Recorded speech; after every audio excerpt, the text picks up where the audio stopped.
I'm Ben Meiselas from the MeidasTouch Network. Not a day passes where Donald Trump doesn't post more disgusting, despicable, and deranged, and frankly dangerous posts on his social media platform. But the most recent post that he made also highlights what he has been referring to as the coming split within the Republican Party, essentially cheering on a civil war within the Republican Party if Republicans support DeSantis over him. I'll tell you more about that in a moment, but let's start with the first post that Donald Trump made, and he links to this website called American Greatness. And I had to take one for the team here and look at what this American Greatness website is. So he links on his social media platform to American Greatness, and the headline of this article is, "What did Nancy Pelosi know and when did she know it?"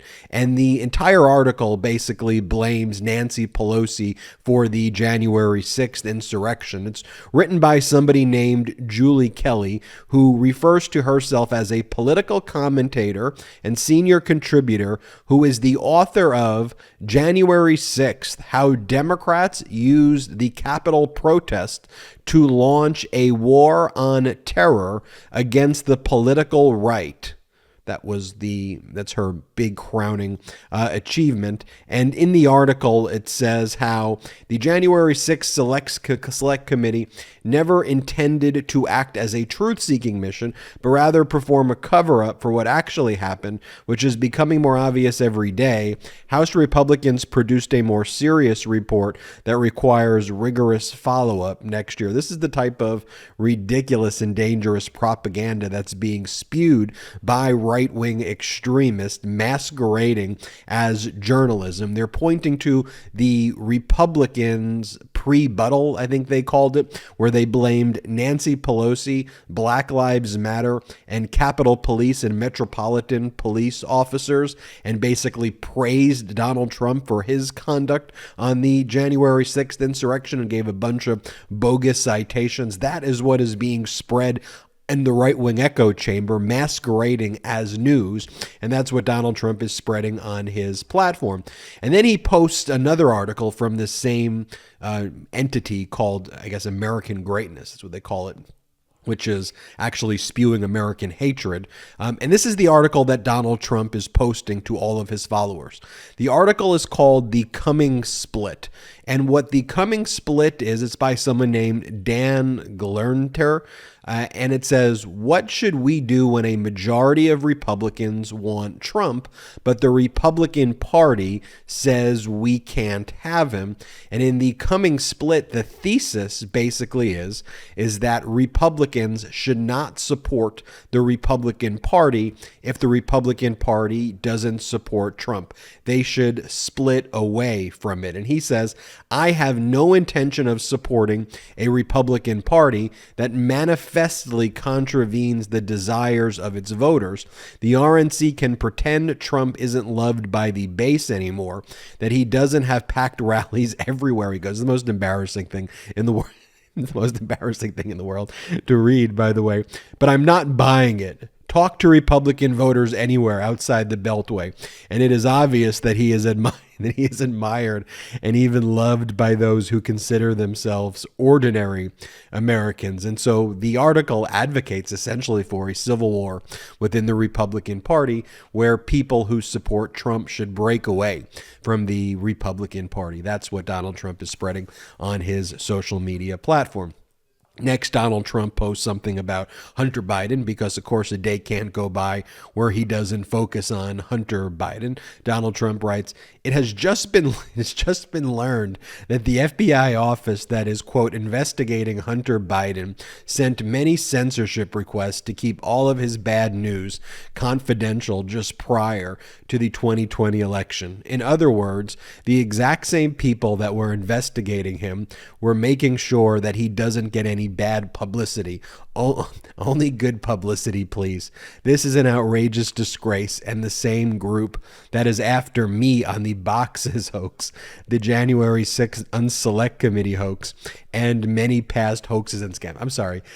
no offense to petulant third graders, but this reads like a someone more petulant than a petulant third grader as I read this. And as you read it, it doesn't have with it the same oomph it used to have. Like, it literally reads like a deranged, and I look, this is very dangerous stuff. He's spreading real hateful conspiracies here. He's just saying a bunch of words that to his base activate them and activate their violence and their violent behavior. But there is also just some level of this thing, like, this person is just a clownish traitor, just like a wannabe dictator who apparently thinks that they are smart.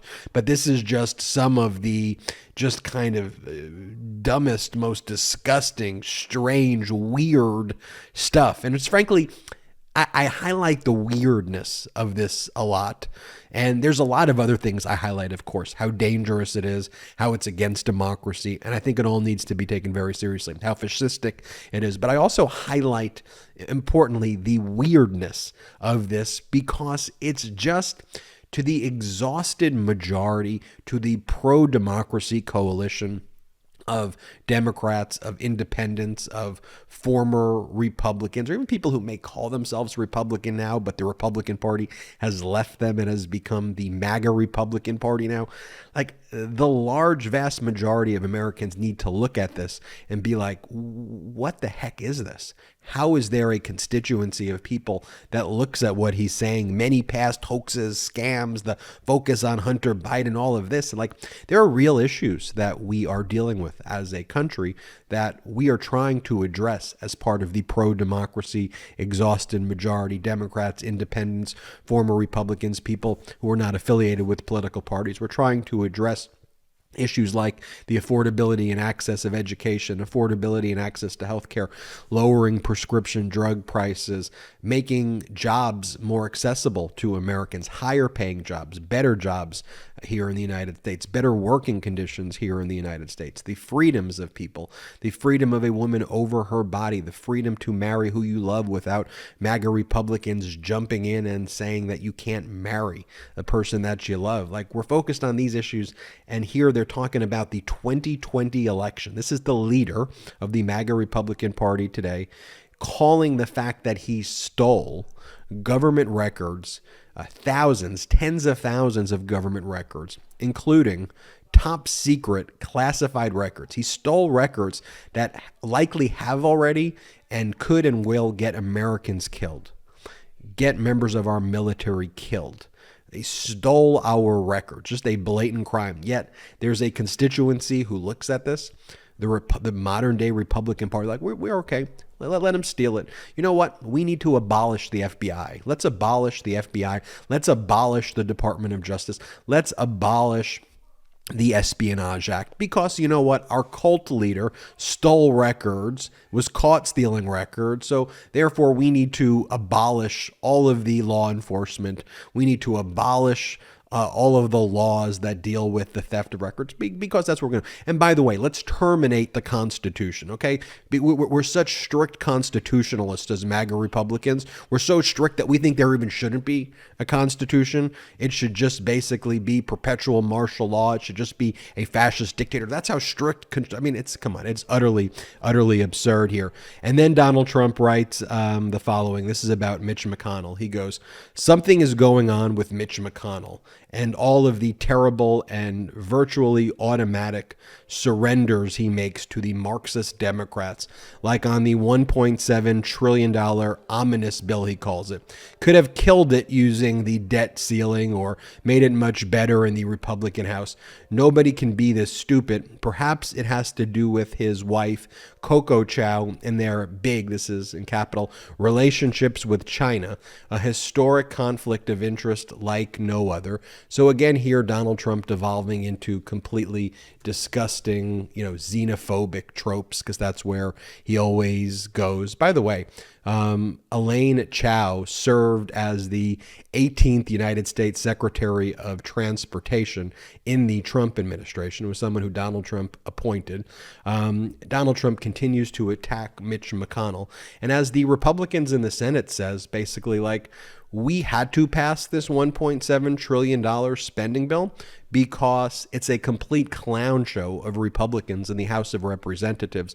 People like George Santos, people like Kevin McCarthy. And by the way, even though I think it's also a complete clown show of Republicans in the Senate, even the Republicans in the Senate say to themselves, look, these House of Representatives Republicans don't even know what they're doing and will actually destroy our country. So we got to pass a spending bill and compromise here. And that's why ultimately Mitch McConnell and the Republicans reached a compromise that they did. And by the way, the Democrats are the party that's in power right now. And the Democrats are actually passing these bills and this legislation to actually make our government function. But here again, you have Donald Trump attacking and going after Republicans, because if you don't bow at the altar of Donald Trump, if you don't kiss his ring and kiss his feet, like literally, like that's what Kevin McCarthy does.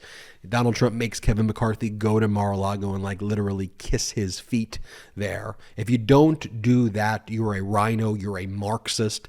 They use this language to divide our country. I mean, you just go back to the language where he goes Marxist Democrats. They don't even know what the language is that they are using.